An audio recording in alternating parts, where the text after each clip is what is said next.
pregunten si están haciendo, tú has puesto las indicaciones, no solo como paciente que se esté internando.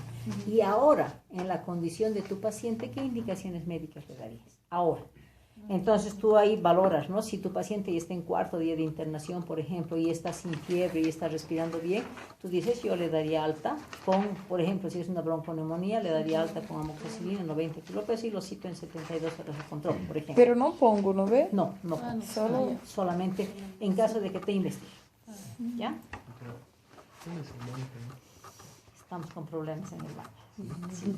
Es que arriba está mi tía internada, o sea, ahí está, entonces no quiere que... ¿Ya? Lo siento. Ya, entonces, ¿alguna otra pregunta? ¿Nada? Ya. Nos vamos a la patología. ¿Qué tenemos que saber de diarreas? ¿Sí?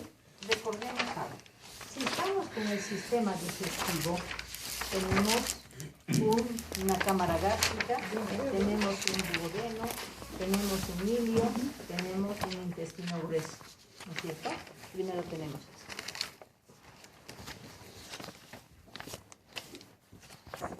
¿Qué tenemos que saber? Que los agentes que van a producir diarrea en los niños, nos vamos a referir a los agentes infecciosos principalmente, ¿ya? Entonces, dentro de las etiologías de las diarreas serían los virus, serían las bacterias, serían los parásitos. Eso nos interesa, ¿no?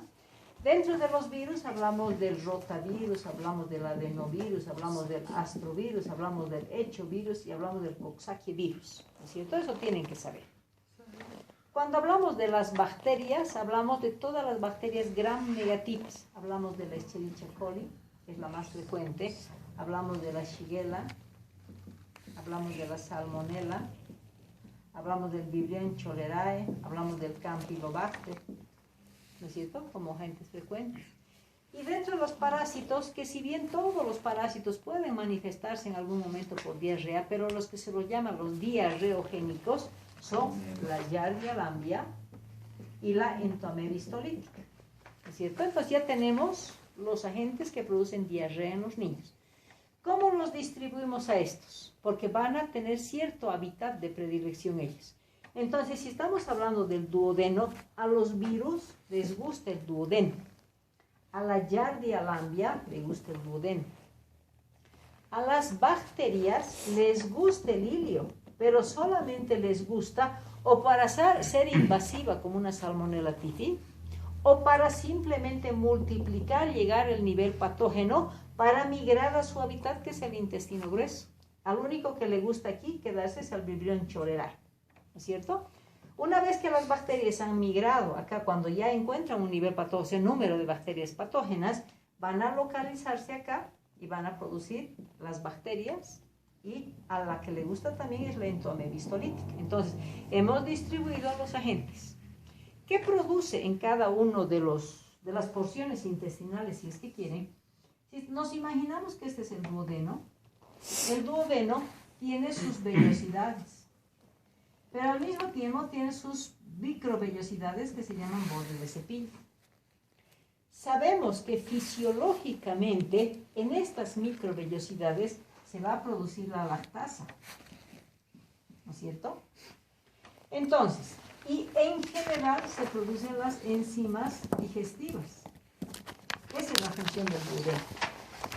Cuando hablamos del virus, su característica es enteroinvasiva y es enterotóxica, o sea, mata al enterocito a nivel duodenal el virus, de manera en que como va matando, se va aplanando las microvellosidades.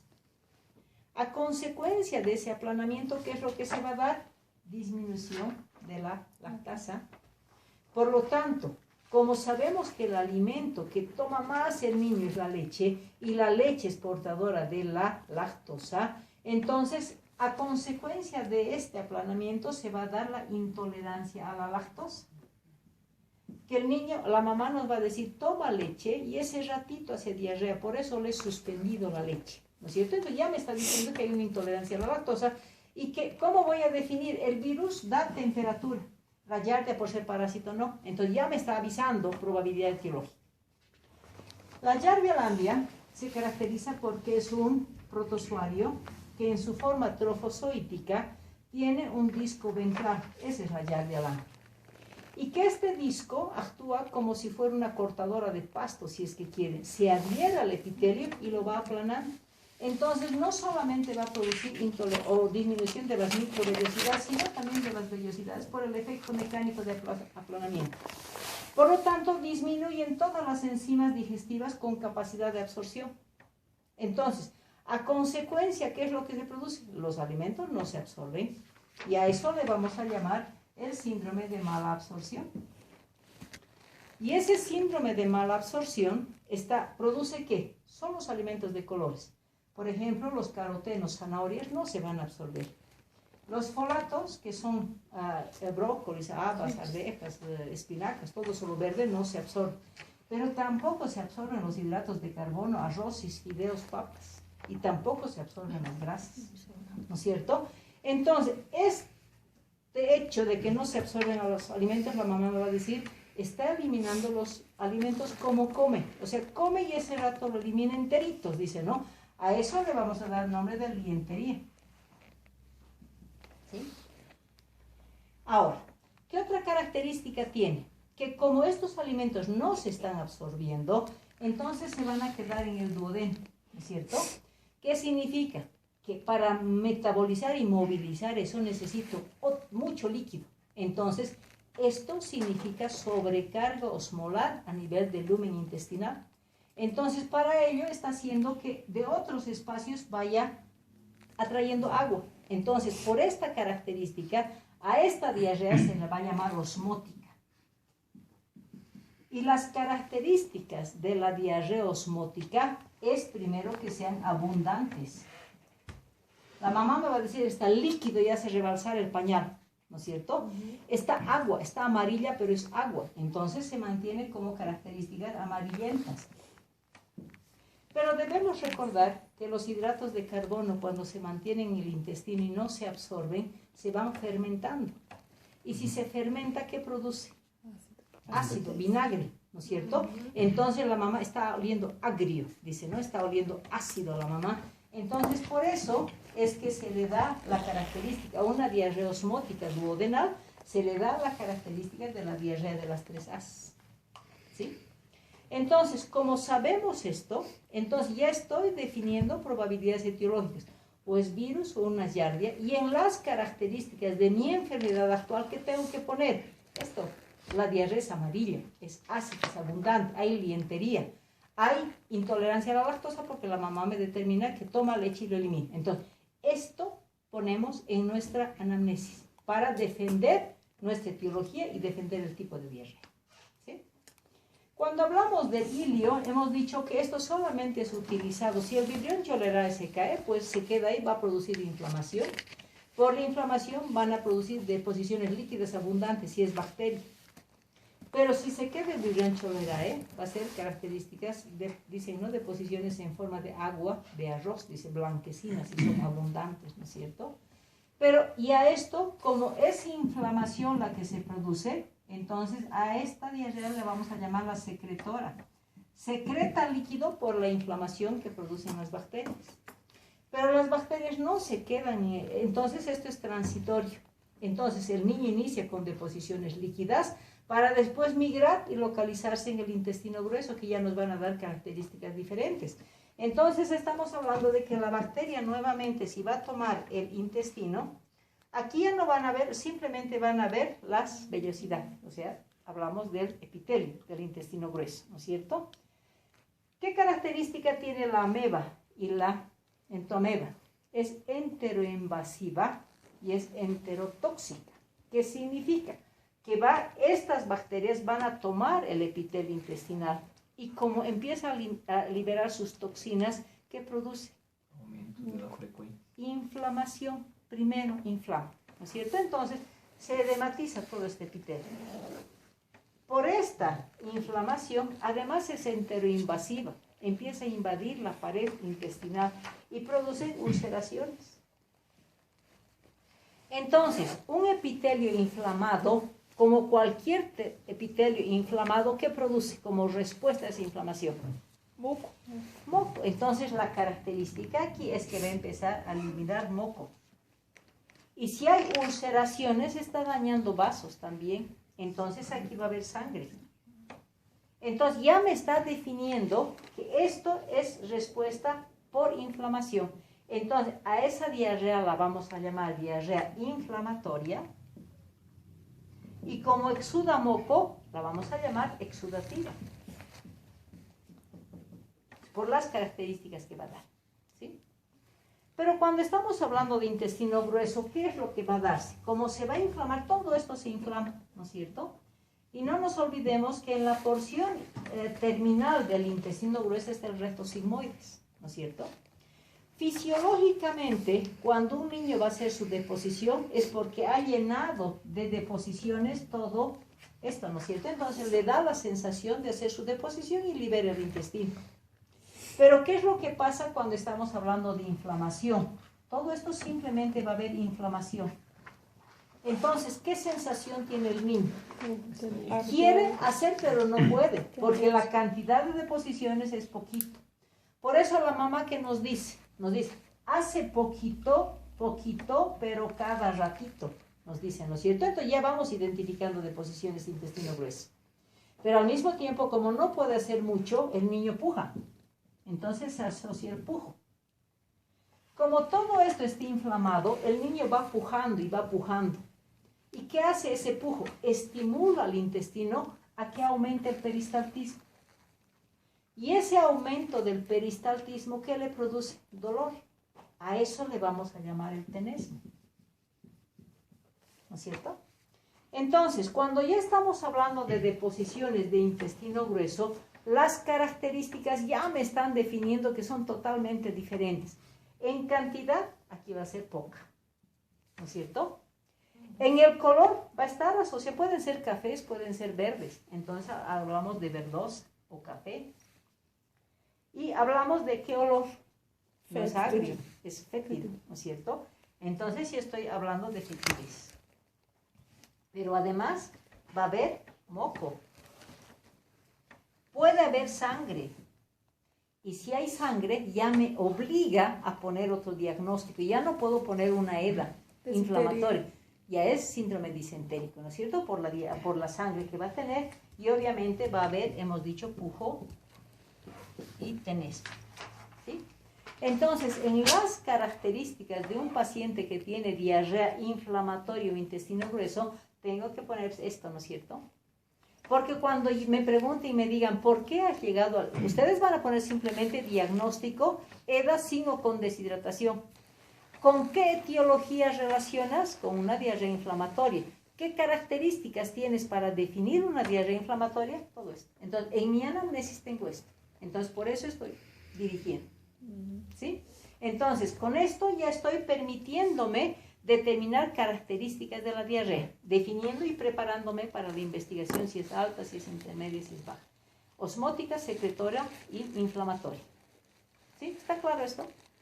Sí. Clarísimo. Entonces, cuando tenemos todo esto, ¿y cómo tú certificas el diagnóstico? ¿Qué utilizas o qué apoyo diagnóstico pides para definir etiologías? ¿No es cierto? Entonces, si yo quiero definir etiologías, primero voy a decir parásitos, ¿no es cierto? La Giardia es un parásito, la Entomebis tolítica es un parásito. ¿Y para los parásitos qué voy a pedir? Copro parasitológico, ¿no? Copro parasitológico. Para el virus, ¿qué voy a pedir? Látex. El látex, porque el látex es de las deposiciones. Aquí copro es para los parásitos. Aquí es para los parásitos, ¿no es cierto? Para los virus es látex. ¿O ELISA? O ELISA, claro. ELISA. Pero la ELISA no solamente te sirve para el virus, también te sirve para la Giardia, también te sirve para la ameba, ¿no es cierto? Y para la bacteria, ¿qué voy a pedir? Copro cultivo. Puedo pedir copro cultivo. El copro cultivo me va a demorar 72 horas en tener el resultado. ¿Qué otro examen más rápido puedo pedir para definir bacterias? El ¿Moco fecal? moco fecal. Entonces, ¿por qué? Porque el moco fecal, ¿qué me dice? Está cargado de polimorfonucleares. Está con polimorfonucleares 60-70%. Entonces, eso ya me está diciendo que hay una diarrea inflamatoria bacteriana, porque los polimorfonucleares son indicación de bacteria. Entonces, ya sabemos qué utilizo para certificar o para identificar etiología y cuál es el tratamiento. Cuando hablamos del tratamiento, siempre nos acostumbremos a dar una amplitud en las respuestas, ¿ya? Si estamos hablando de diarrea viral, por ejemplo, simplemente va a ser sintomático suero para evitar la deshidratación, el zinc para reponer el epitelio, y si le voy a dar el zinc, decimos que en el menor de 6 meses doy 2.5 ml, lo que corresponde a 10 miligramos.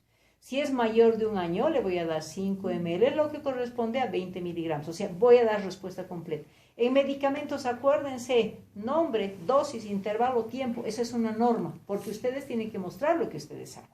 ¿Sí? Doutora, uma pergunta. Para um ano, 5 ml? 5 ml que cada equivale? día, que equivale a 20 miligramos por 14 días. ¿Sí? Yeah. E menos de um ano, 2,5. 2.5 a lo que corresponde a 10 miligramos. ¿Ya? Si hablamos de la Yardia lambia, el sistema de salud nos da el metronidazol a dosis de 30 miligramos kilo peso. Le vamos a dar cada 8 horas por 5 a 7 días, ¿no es cierto? Pero si tengo una ameba, le voy a dar 50 miligramos cada 8 horas por 7 a 10 días, ¿no es cierto? Estoy definiendo. Pero además puedo utilizar para ambos el secnidazol a dosis de 30 miligramos kilo peso. Voy a utilizar solamente 2 dosis cada 12 horas y es dosis, o sea, son 2 dosis en un solo día que hago el tratamiento, tanto de la Yardia como la ameba. Pero actualmente se está utilizando la nitazoxamida. Y la nitazoxamida es dosis de 15 miligramos por kilo peso, dado cada 12 horas durante 3 días consecutivos. Entonces ahí estoy utilizando metro, secnidazol y nitazoxamida. O sea, 3 medicamentos para un solo tratamiento, ¿sí? Y si hablamos de bacteria, vamos a utilizar un antibiótico y el que utilizamos generalmente es el cotrimoxazol a dosis de 40 miligramos kilo peso cada 12 horas por 7 días, ¿no es cierto? Entonces, toda vez que hablemos de medicamentos, acuérdense que ustedes tienen que decir nombre, dosis, intervalo, tiempo. Acostúmbrense a eso, porque si van a decir amoxicilina, ¿y a qué dosis? El intervalo, o sea, no podemos prestarnos a que nos vayan fraccionando, si es que ustedes aprendan a dar respuestas completas en base a los medicamentos que debemos manejar, ¿sí? Ahora, ¿qué nos preocupa? Si ya sabemos poner en nuestra historia clínica todas estas características y ya sé defender, entonces, ¿qué es lo que me preocupa? Que no puedo separar la diarrea de la deshidratación, ¿no es cierto?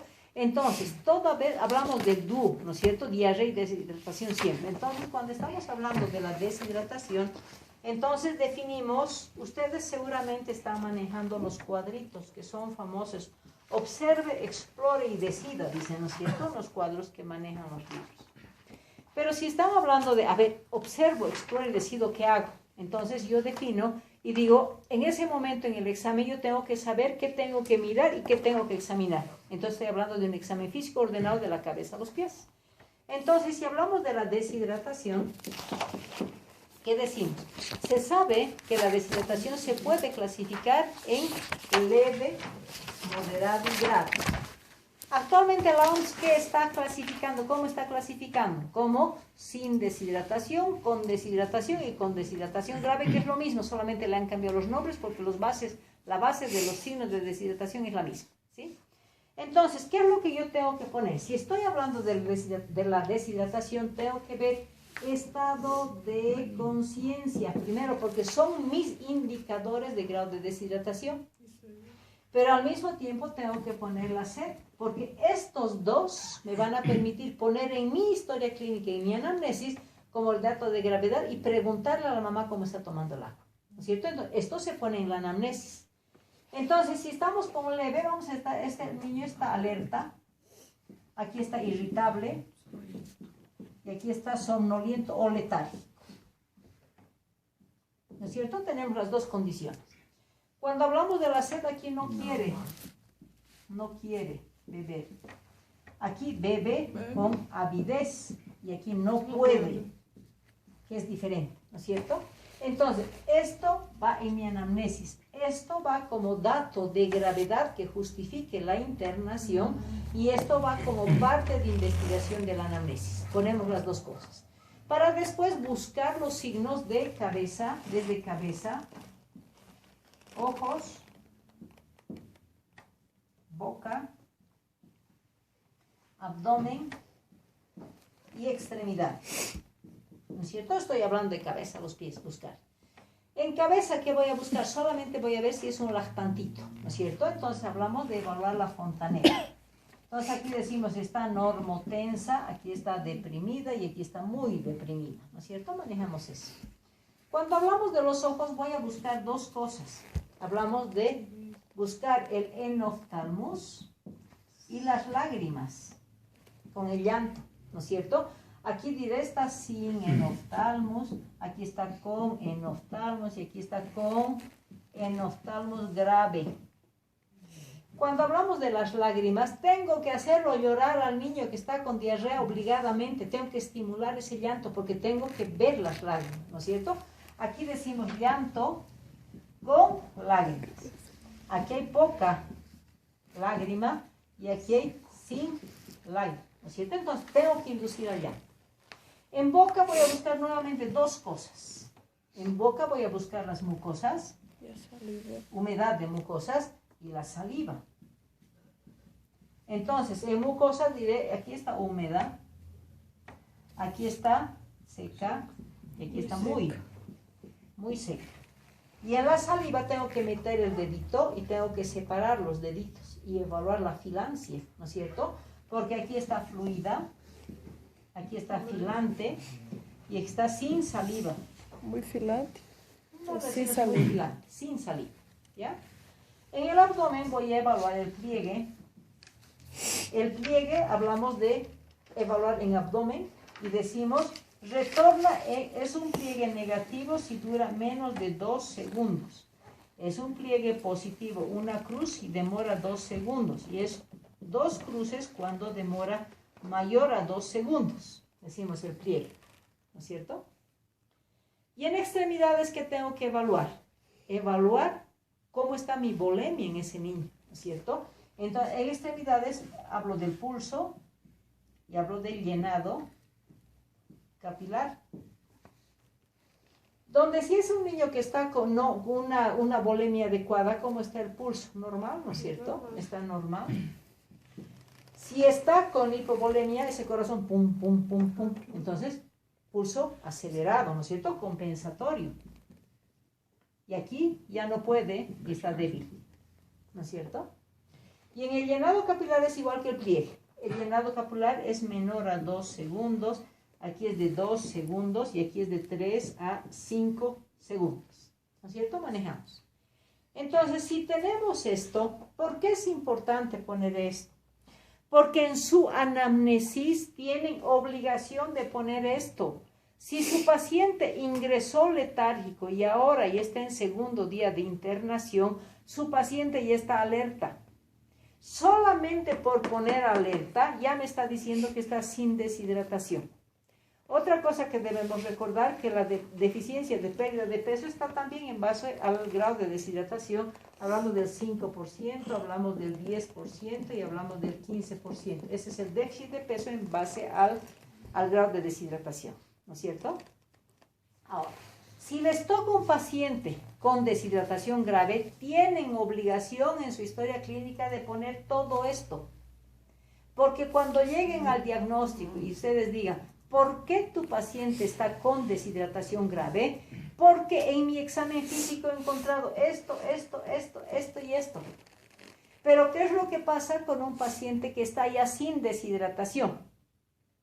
Entró grave y ahora está sin deshidratación. ¿Qué tienen que hacer? En su historia clínica tienen que poner esto. No pueden suponer, si ustedes están viendo esos ojitos, ya no está con enoftalmus, no pueden suponer que está bien. Tienen que poner sin enoftalmus, llanto con lágrimas, mucosas húmedas, saliva fluida. Porque cuando les pregunten por qué has llegado al diagnóstico de sin deshidratación, porque mi paciente no tiene esto, no tiene esto, no se olviden que lo que se ve en la historia clínica es lo único que vale. No es lo que ustedes van a... Yo he visto, ¿por qué no anotaste? En otras palabras, ¿no es cierto? Entonces, en un paciente sin deshidratación tienen obligación de poner todos estos signos que son los que se evalúan para decir que ese paciente está sin deshidratación. ¿Sí? Por eso que es importante esto, porque depende de cómo encuentran a su paciente para que ustedes plasmen en su historia clínica y puedan defenderse. ¿Sí? O sea, en diagnóstico yo voy a poner EDA Sin deshidratación. sin deshidratación. ¿Por qué? Porque tu paciente está en segundo día de internación y tu paciente no tiene mucosas secas, tiene llanto con lágrimas, tiene un pliegue negativo, Y tiene si, pulsos normales. por ejemplo, ya está bien, ya puede tener alta.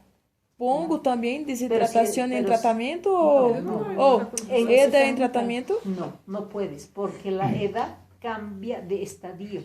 O sea, la EDA está en tratamiento, la etiología, pero la EDA está conducida, si es que quiere, con relación a la deshidratación. Por eso el único diagnóstico que ustedes ponen, si ustedes lo agarran al paciente que esté en primera hora de internación, por ejemplo, va a estar grave, entonces ponen todos estos signos. Entonces ustedes su diagnóstico ponen EDA con deshidratación grave. ¿Por qué? Porque mi paciente todavía tiene esto. Estás defendiendo tu caso, ¿sí? Si tu paciente está en segundo día de internación, ya pasó su etapa, de las 3 horas del plan C, ¿no es cierto? Y ahora está sin deshidratación, pero ese paciente todavía está con una frecuencia de 7, 10 veces, o sea, tiene el riesgo de volver a deshidratarse. Entonces, en ese momento tú lo estás viendo, está el paciente con diarrea, porque está con deposiciones líquidas, pero está sin deshidratación en el momento que tú lo estás viendo. O sea, la transición de la sin con deshidratación te está definiendo el estado de hidratación. O sea, no puedes decir EDA sin deshidratación en tratamiento. ¿Qué estás tratando si ya no estás deshidratado? ¿Sí? ¿Me entienden eso? En la diarrea marca su estado, el estado de hidratación. Está sin, está con o está con deshidratación grave. Esa es tu definición de diagnóstico. No puedes poner en tratamiento. ¿Sí? Cambia de estado de hidratación. No es lo mismo encontrar una bronconeumonía, por ejemplo, que no te marca la diferencia. Es una bronconeumonía que está en tratamiento, porque le estás dando antibiótico para que se resuelva el cuadro. En cambio, en la EDA y la deshidratación, tu marcador es la deshidratación. ¿Sí? Ya. ¿Alguna pregunta de esto? ¿No? Entonces, ¿qué hacemos con estos niños? Depende de su paciente, ¿no es cierto? Entonces, ¿cuál es tu conducta en un paciente con deshidratación grave o una deshidratación moderada o sin deshidratación? Hablamos de los planes. Hablamos del plan A, hablamos del plan B y hablamos del plan C, ¿no es cierto?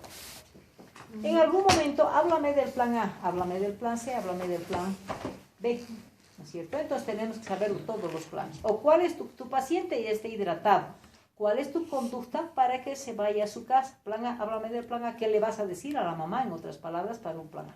¿Ya? Cuando hablamos del plan A, hemos dicho que primera condición, ese niño no está con sed, ¿no es cierto? Pero el sistema de salud, ¿qué da? Le da alta con suero de rehidratación oral para que la mamá reponga si fuera posible. Se va con el zinc en la misma dosis que hemos mencionado, ¿no es cierto? Pero el plan A, ¿qué significa? El plan A significa reponer lo que está perdiendo. El suero el niño no me va a aceptar. Pero ¿qué es lo que define? Le voy a dar sopas, porque la sopa le está dando agua, pero le está dando cloruro de sodio. O sea, le estoy reponiendo electrolitos. Le voy a dar refrescos hervidos, si es que quiere, ¿no es cierto? Porque al dar refresco hervido le estoy dando agua y le estoy dando glucosa. Y no se olviden que la unión de estas dos cosas es el suero de rehidratación oral. Es suero y sal, es glucosa y sal, ¿no es cierto? Entonces, lo que estoy haciendo con este niño es darle diferenciado. Sopa le estoy dando para definir los dos. El electrolito y el agua. Glucosa con agua, con refrescos. Está contraindicado las gaseosas, ¿no es cierto? Porque en gaseosas hemos dicho que son soluciones hiperosmolares, ¿ya? Minutito, por favor, tengo un minuto. Entonces está claro, ¿no? ¿En qué consiste el plan A? ¿Y qué es lo más importante del plan A? Prevenir. Orientación a la madre en signos de peligro. Lo más, para que sepa cuándo va a retornar. ¿Sí? Cuando hablamos del plan B, hablamos de la terapia de rehidratación oral, ¿no es cierto? Donde tenemos que manejar el suero de rehidratación oral, que este plan es institucional porque es una internación temporal, donde por ser un plan B, como perdió el 10%, yo tengo que reponerle 100 ml por kilo de peso, ¿no es cierto? El tiempo de administración voy a utilizar 8 horas, donde en las primeras 4 horas le voy a dar 50 ml por kilo de peso, y en las otras 4 horas le voy a dar 50 ml kilo peso. La condición de administración de este suero es fraccionado, por eso se dice por cucharillas, ¿no es cierto? Y después de haberle administrado hacemos el seguimiento, ¿no es cierto? Cada 30 minutos y cada hora. ¿Por qué? Porque tengo que vigilar las 4 condiciones de fracaso de un plan B. Y cuando hablamos de las condiciones del fracaso del plan B, es primero, es que ese niño empiece a vomitar. Entonces hablamos de los vómitos incoercibles. O sea, si el niño vomita, le doy, hago una pausa de 15 minutos, vuelvo a dar. Otra vez vomita, otra vez le vuelvo a dar pausa de 15 minutos, pero si me da 3 vómitos en 1 hora, eso es lo que me declara como vómitos incoercibles, paro y es camino al plan C. Entonces, mi primera condición de fracaso son los vómitos incoercibles, que es camino al plan C. ¿Sí? La segunda condición es que ese niño empieza a distender abdomen, ¿no es cierto? Y esta distensión abdominal esté relacionada con disminución del peristaltismo. Eso me está diciendo, cuidado, hay un ilio paralítico, ¿no es cierto? Y el ilio paralítico es suspensión del plan B, me voy al camino al plan C. La tercera condición, ese paciente, ¿cuál era su estado de conciencia cuando ingresó? Irritable. Y si de la irritabilidad me pasa a letargia, ¿qué me está diciendo? Que hay compromiso del estado de conciencia. Suspende el plan B, me voy al plan C. Entonces, aquí va a estar el compromiso del estado de conciencia. Y el cuarto parámetro, ¿qué me está diciendo? Le he dado los 100 ml, pero no mejora. Entonces, la no reversión o no mejora siquiera de la deshidratación es que las pérdidas son mayores a las que estoy reponiendo. Entonces, eso también es indicación del plan C. Entonces, en el plan B tengo obligación de describir en qué consiste mi plan y las 4 condiciones en que estoy fracasando para dirigir a un plan C, ¿no es cierto? Y si todo va bien y no tengo condiciones, pues ese niño se va a la casa y se va con un plan A. Y cuando estamos hablando de un paciente que llega con deshidratación grave, hablamos del plan C. No nos vamos a meter al plan del desnutrido. Vamos a manejar, porque el sistema público solamente maneja el plan C de la Organización Mundial de la Salud, que está determinado por la hidratación endovenosa, pero de las 3 horas.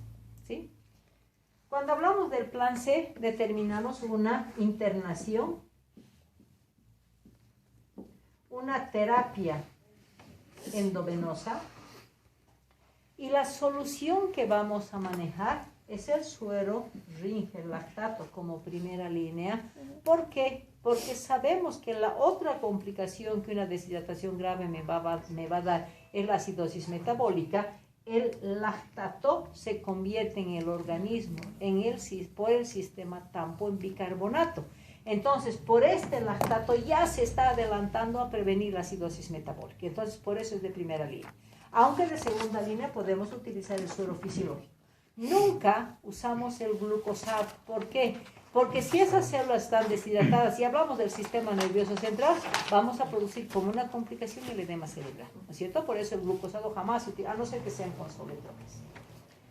Una vez que hemos hecho la selección del cristaloide, vamos a utilizar el plan de las 3 horas, donde la reposición va a ser 50 ml por kilo de peso en 1 hora, 25 ml por kilo de peso en 1 hora y 25 ml por kilo de peso en 1 hora.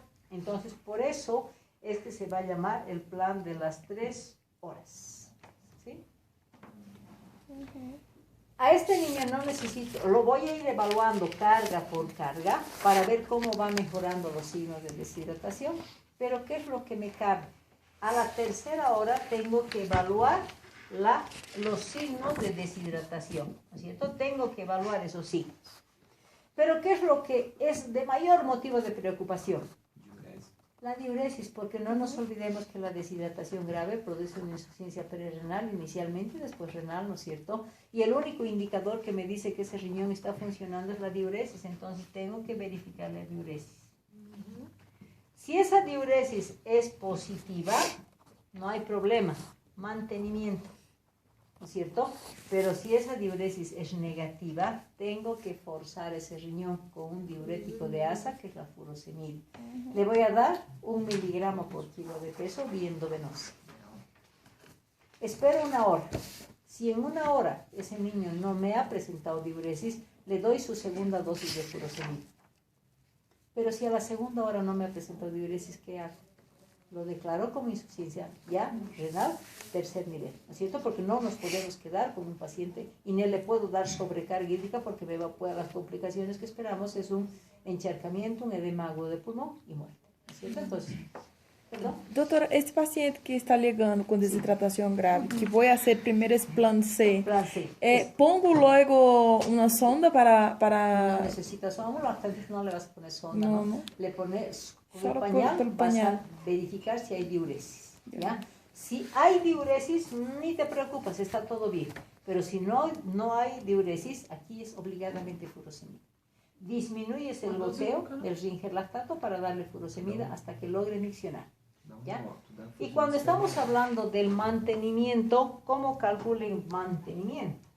Va a depender del peso, ¿no es cierto? Hablamos de la regla de Holiday Second, que es la regla de los 30 que se le llama, ¿no es cierto? O la regla de los 10, llaman otros, donde dice que si el niño tiene peso de 1 a 10 kilos, le voy a dar 100 ml por kilo de peso, ¿no es cierto? Si ese niño tiene 11 kilos hasta los 20 kilos, le voy a dar esto en sus primeros 10 kilos y después le doy más, en realidad 50 ml por kilo de peso. Y si el niño tiene de 21 hasta 30 kilos, más 20 ml por kilo de peso. Es la misma regla que se utiliza en Parkland y en los kebabs, ¿no? Un ejemplo, si este niño va a tener, ¿cuánto quieren que pese? Unos 25 kilos, ¿no es cierto? De 1 a 10 tiene, entonces 10 por 100 igual 1000. Eso le doy.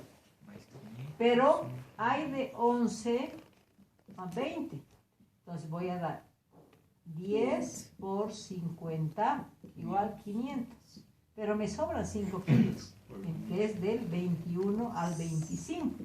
Entonces 5 por 20 igual 100. Entonces mi total son 1600 ml para 24 horas. ¿Sí? Eso está fácil, ¿no es cierto?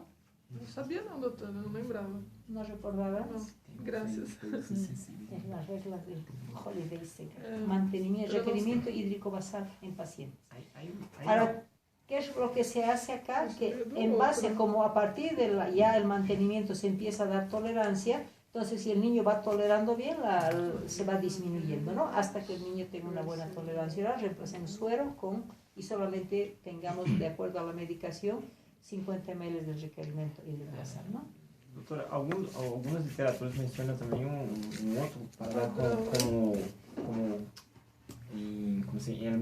ao mesmo tempo da Holiday, outro esquema para dar de las perdas insensíveis para que sea el niño siga con diarrea. Pero ¿sabes por qué no se considera eso en el caso de diarrea? Se consideran las pérdidas dependiendo del número de deposiciones y dependiendo del grado de temperatura y dependiendo de la patología, ese aumento de frecuencia respiratoria, que son las pérdidas insensibles, ¿ya? ¿Por qué no se considera eso? Porque normalmente después de que el niño ha terminado su cuadro diarreico, empezamos el testeo de bioral. Ese niño empieza con alimentación y no te olvides que el niño es alimentación láctea principalmente, entonces, y el 80% de la leche materna es agua y tiene electrolitos, entonces, y estoy tratando de reemplazar, si quieres, las pérdidas insensibles con las pérdidas lactancia. por la bioral y se mantiene esto como requerimiento. Por eso es que no se aumenta, a no ser que sean 15, 20 deposiciones y que ese niño no esté compensando bien bioral, entonces se mantiene esto más las pérdidas que se están dando. O si no quiere comer, por ejemplo. Si no quiere comer, este es requerimiento hídrico basal. Entonces, dándole esto, estás garantizando su aporte hídrico. Pero, como te digo, ¿no? Si tiene 20 deposiciones al día, a esto le incrementas las pérdidas que este niño está teniendo dependiendo de las pérdidas.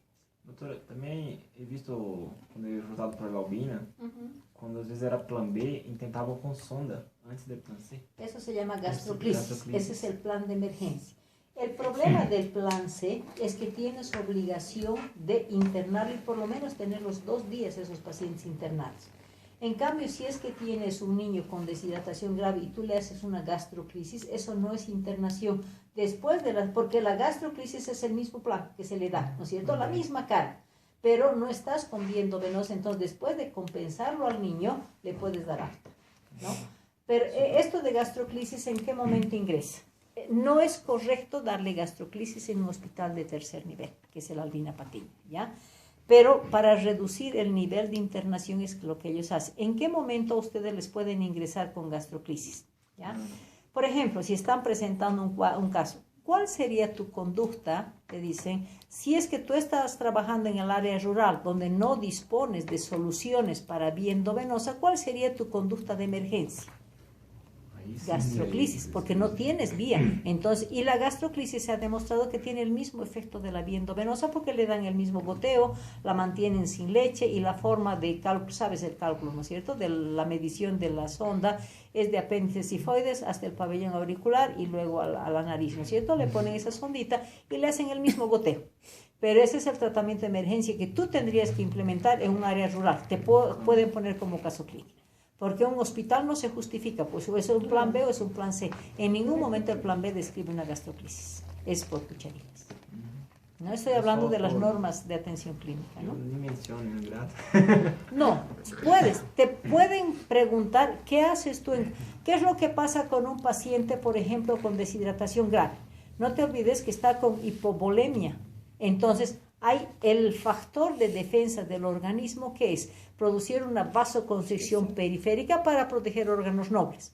Entonces, ese niño con deshidratación grave, con hipovolemia, si tú le tratas de agarrar una vía periférica, no tiene, porque están con vasoconstricción. En esos casos se justifica una gastroclisis para mejorar primero la volemia y después le das la gastroclisis. ¿No es cierto? Siempre hay justificaciones de manejo, ¿no? Doctora, en este caso, la regla de Holiday es específicamente acá para, o sea, tenemos que usar, no. O también pues, se puede usar el de Parkland. Pero es que la regla de Parkland es por... No. El Parkland es porcentaje de quemado asociado a el requerimiento hídrico basal. Es otra cosa. Parkland es para el manejo de quemados. En base a superficie, claro, en base a superficie, ¿ya? O Holiday es requerimiento hídrico basal del niño de menos de 30 kilos. Si ese paciente se utiliza en las cirugías que están en NPO, se utiliza en los pacientes con diarrea que están con vómitos, donde no le puedes dar bioral, se utiliza esto. O sea, en cualquier patología, sea quirúrgico o tratamiento de pérdidas hídricas, se maneja Holiday porque estás cubriendo el requerimiento hídrico basal de un hídrico. Sí, claro. ¿Sí? ¿Sí? Bueno, entonces ya sabemos diarrea, ¿no es cierto? Nos vamos a las iras. Vamos a ver. Es que los días en que repaso no me queda otro camino, tengo que terminar.